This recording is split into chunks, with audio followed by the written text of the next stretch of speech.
Assalamualaikum warahmatullahi wabarakatuh. Perkenalkan, nama saya Usman Hadi Saputro, Prodi Ilmu Politik, Fakultas Ilmu Sosial dan Politik. Di sini saya akan mempresentasikan tentang partisipasi politik bagi perempuan. Ditujukan untuk memenuhi tugas mata kuliah Public Speaking, yakni ujian akhir semester. Di sini saya mengambil tentang partisipasi bagi perempuan. Menurut saya bahwa perempuan dimaksudkan atau dikelompokkan dalam klaster masyarakat yang paling rendah atau nomor 2 setelah laki-laki karena dianggap tidak memiliki kemampuan fisik baik mental juga. Karena fokus dari perempuan adalah fokus pada hal-hal yang pada domestik, bukan komersial. Hal ini menganggap perempuan tidak berarti bagi dunia publik. Melihat hal ini, kesetaraan gender adalah hal yang sangat penting untuk didengungkan dan diperjuangkan dalam ranah publik.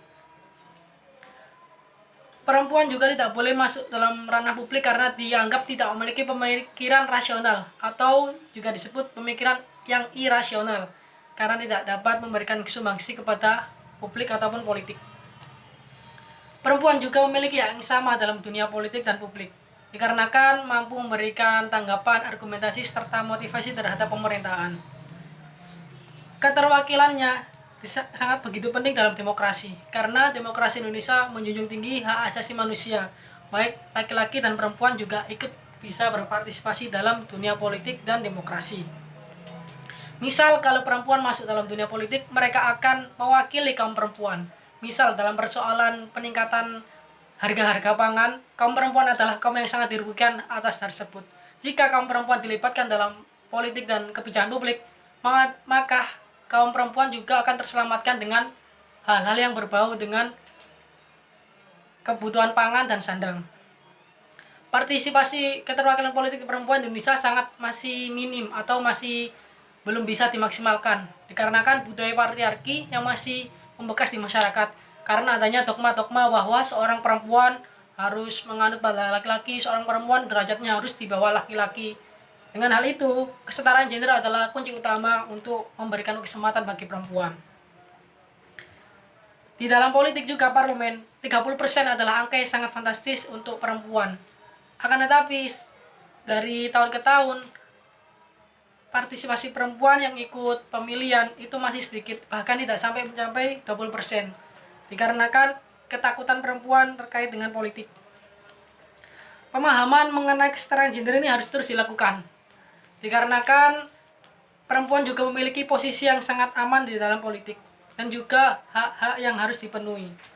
Misalkan juga kesempatan untuk menjadi tulang punggung dalam kesetaraan gender. Apalagi kaum muda perempuan harus memaksimalkan kesetaraan gender agar masyarakat tidak mudah terbebani dan tidak mudah terbelenggu oleh aturan-aturan yang berlaku.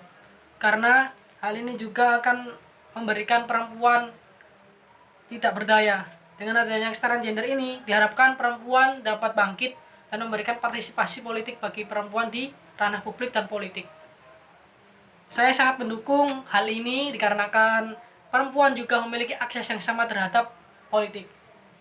Prestasi-prestasi perempuan juga dapat ikut disertakan, juga dapat dianggap bagian dari masyarakat karena perempuan juga memiliki argumentasi, motivasi, dan begitu pendapat yang sangat berarti bagi masyarakat, terutama dalam hal kebijakan publik.